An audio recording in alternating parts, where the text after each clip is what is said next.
అజిత్ దోవల్ గారి టేబుల్ ముందు 23 తీవ్రవాదుల hit list ఉందండి.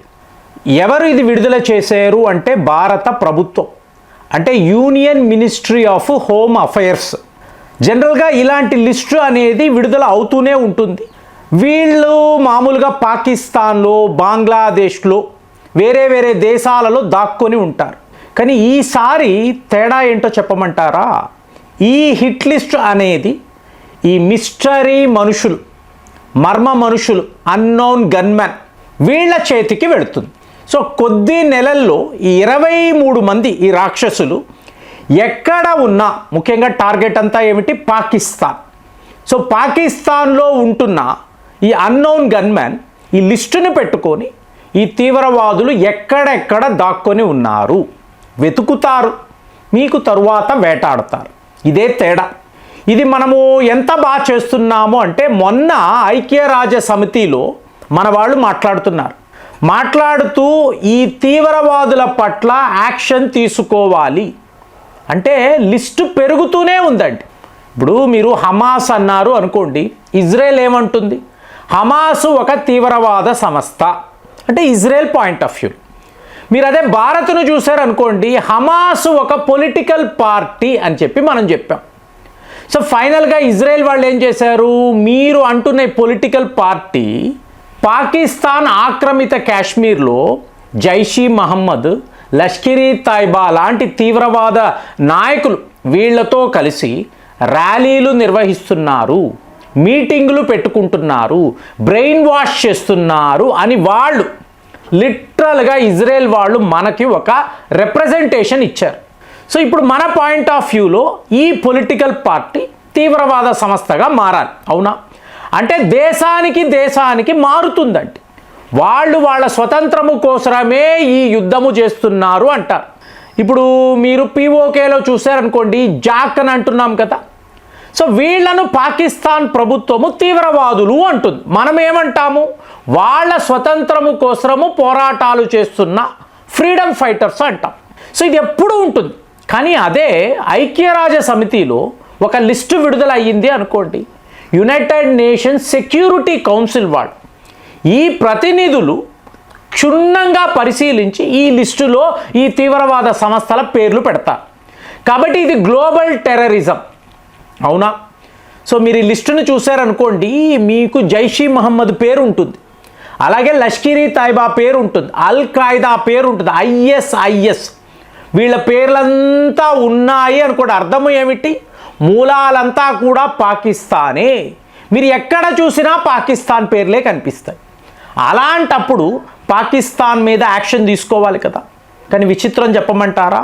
అమెరికా లాంటి దేశాలు ఓపెన్గా పాకిస్తాన్కి సపోర్ట్, ఇంకా చెప్పాలంటే సిఐఏ లాంటి వాళ్ళు వాళ్ళకి ఫండింగ్ ఇస్తున్నారు. మీకు ఆయుధాలు, మాదక ద్రవ్యాలు, స్మగ్లింగ్ చేయడానికి డ్రోన్లు, మొత్తం లాజిస్టిక్స్ అంతా కూడా అమెరికా నుంచే వీళ్ళకు వస్తుంది. కాబట్టి అమెరికా వాడు ఎప్పుడు దీన్ని సపోర్ట్ చేయడు. మరి ఈ పరిస్థితుల్లో మనము ఓపెన్గా చెప్తున్నాం ప్రపంచానికి, మీకు ఒక ఆఫర్ ఇస్తున్నామండి. వీళ్ళందరూ తీవ్రవాదులు, యుఎన్ డెసిగ్నేటెడ్ టెర్రరిస్ట్ గ్రూప్స్, వీళ్ళ మీద మీరు యాక్షన్ తీసుకోవాలి. ఇది గ్లోబల్ టెర్రరిజం, ఇది ప్రపంచానికి మంచిది కాదు. ఇవాళ జరుగుతున్న తీవ్రవాద దాడులకు మూలాలంతా కూడా పాకిస్తాన్లో నుంచే మీకు ఆరిజినేట్ అవుతున్నప్పుడు పాకిస్తాన్ మీద మీరు ఎందుకు యాక్షన్ తీసుకోరు? ఒకవేళ మీరు తీసుకోకపోతే ఏం జరుగుతుందంటే, మా వాళ్ళు ఉన్నారు ప్రపంచంలో నలుమూలలా, మా వాళ్ళు ఉన్నారు. దాన్ని మీరు అన్నోన్ గన్మెన్ అనండి, రా ఏజెంట్లు అనండి, లేదా మా యొక్క ఇన్వెస్టిగేషన్ ఏజెన్సీస్, ఎలాగైనా మీరు పిలుచుకోండి. మేము ఏం చెయ్యాలో, ఎందుకు? National security issue. మా దేశము ప్రమాదములో పడింది ఈ తీవ్రవాదం వల్ల. ఎన్నో ఏళ్ల పాటు మేము వీళ్ళతో పోరాటాలు చేస్తూనే ఉన్నాము. మీరు ఎవరు ఎటువంటి యాక్షన్ తీసుకోవడం లేదు. తీసుకోకపోవడం కాదు, ఈ లిస్ట్ ఇలా పెరుగుతూనే ఉంది. ఇప్పుడు తీవ్రవాదము అంటే మీరు దాన్ని నిర్మూలించాలి కదండి, ఎలిమినేట్ చేయాలి కదా. అది చెయ్యకుండా మీరేం చేస్తున్నారు? కమిటీలు వేస్తున్నారు. మీరు కూర్చొని మాట్లాడాలి అంటున్నారు, డిస్కషన్స్ పెట్టుకుంటున్నారు. అంటే ప్రతి ఒక్క తీవ్రవాద సంస్థకు ఒక బ్యాక్గ్రౌండ్ ఉంటుంది. ఎందుకు వీళ్ళు ఇది చేస్తున్నారు, నిజంగానే వీళ్ళు తీవ్రవాదులా లేకపోతే ఫ్రీడమ్ ఫైటర్సా, ఇదంతా మీరు అనలైజ్ చేసే లోపల వేల సంఖ్యలో అక్కడ ప్రజలు ప్రాణాలు పోగొట్టుకుంటున్నారు. అంతే కదండి. పాకిస్తాన్లో కరాచీలో లాహోర్లో దుకాణాలు ఉంటాయి. వీళ్ళందరూ ఎవరు? Freedom fighters. ఫ్రీడమ్ ఫైటర్స్ ఎవరితో యుద్ధము చేస్తారండి? ప్రభుత్వాలతో. అంతేగాని కామన్ మ్యాన్ కాదు. రోడ్ల మీద మార్కెట్ల్లో తిరుగుతున్న కామన్ మ్యాన్ మీద మీరు దాడులు చేసి వాళ్ళ ప్రాణాలు తీసి మేము ఫ్రీడమ్ ఫైటర్స్ అంటే ఎవరు ఒప్పుకుంటారు? కానీ ప్రపంచం ఒప్పుకుంటుంది. సో ఇదంతా అయిపోయిందండి. సో ఇలాంటి లిస్టు మనము ఎన్నోసార్లు విడుదల చేసాం. దావూద్ ఇబ్రహీం పలానా కరాచీలో పలానా అడ్రస్లో ఉన్నాడు, ఏమైంది? No action. అలాగే మీకు సయ్యద్ హఫీజ్ పలానా దగ్గర ఉన్నాడు, ఏమీ యాక్షన్ లేదు. కాబట్టి ఇవాళ మేము రంగంలోకి దిగాం. 170 మంది తీవ్రవాదులు, ఈ నరరూప రాక్షసులను మేము వెంటాడి వేటాడుతున్నాం. సో ఇవాళ అదే జరగబోతుంది. కుదిరితే మమ్మల్ని ఆపండి, మేము గ్లోబల్ టెర్రరిజంని ఆపండిరా బాబు అని చెప్పి మిమ్మల్ని అడుగుతూ ఉంటే మీరు ఇంకా లిస్టు పెంచుకుంటూ పోతూ ఉంటే ముందు మేమే ఇబ్బంది పడతాం. చూసుకోండి ఫ్రెండ్స్, ఈ ప్రపంచంలో తీవ్రవాదము అంటే ఫస్ట్ ఎఫెక్ట్ అయ్యే దేశం భారతే. చాలామందికి తెలియదు. అమెరికా అనుకుంటారు, వరల్డ్ ట్రేడ్ సెంటర్ అనుకుంటారు, ఇవన్నీ మాట్లాడతారు. అంటే సమస్యలు అక్కడ వస్తేనే global terrorism, war on terror ఇవన్నీ మాట్లాడతాడు. అదే మన దేశంలో ఒక ముంబై దాడి జరిగింది అనుకోండి, అమెరికా వాడేమంటాడు? పర్వాలేదండి, మన పాకిస్తాన్ వాళ్లే కదా, విడిచిపెట్టండి అంటాడు. వాడికి వస్తేనే సమస్య అండి. చెప్తున్నా కదా, వాడికి వస్తే రక్తము, మనకు వస్తే టమాటా చట్నీ. సో ఇదే వీళ్ళు ఆలోచిస్తారు. కాబట్టి ఇదంతా కాదు. అజిత్ దోవెల్ డాక్ట్రైన్ ప్రకారము నా దేశం మీద నువ్వు టార్గెట్ చేసేవు అంటే, నా పౌరుల జోలికి వచ్చేవు అంటే నువ్వు రావడము కాదురా, మేమే వస్తాము. ఇవాళ పాకిస్తాన్లో మా అన్నోన్ గన్మెన్ రెడీగా ఉన్నారు.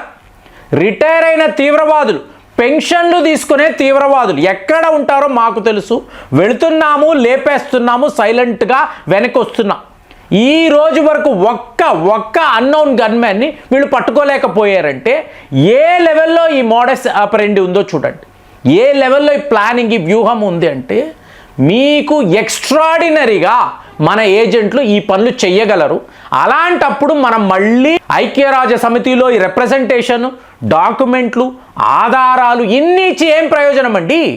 ఏం యూజ్? ఏ యూజ్ లేదు. కాబట్టి ఈరోజు ప్రభుత్వమే, నాకు తెలిసి ఫర్ ద ఫస్ట్ టైం ప్రభుత్వం ఒక హిట్ లిస్ట్ని ఇచ్చి అజిత్ దోవెల్ గారు వీళ్ళని ఏం చెయ్యాలని మీరు అనుకుంటున్నారో దయచేసి చెయ్యండి. ఈ ప్రపంచం యొక్క మెకానిజం మీద మాకు నమ్మకం లేదు. ఇంతవరకు ఎన్నోసార్లు ఇచ్చాం, డోజర్స్ ఇచ్చాం, ఏ ప్రయోజనం లేదు. మీ ఇష్టం. టోటల్గా మీకు ఫ్రీ హ్యాండ్ ఇస్తున్నాం. మీ ఏజెంట్లు ఎక్కడెక్కడికి వెళతారో, ఏం చేస్తారో మాకు అనవసరం. మాకు రిజల్ట్స్ కావాలి. వీడు ఒక్కడు కూడా ప్రాణాలతో మిగలకూడదు. ఎందుకు? ఇంతంత మందిని పొట్టన పెట్టుకున్నారు. సో అలాంటి వాళ్ళు మనుషులే కారు.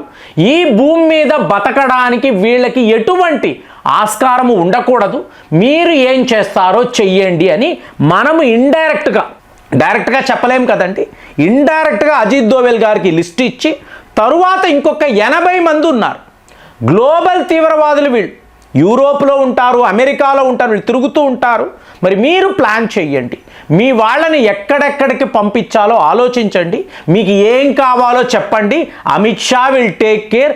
కానీ వీళ్ళు మాత్రం భారత్ వైపు చూడకూడదు. ఏమైనా జరిగింది అంటే పాకిస్తాన్పై యుద్ధమే. ఇందులో ఇండస్ వాటర్ ట్రీటీ కూడా ఉంది.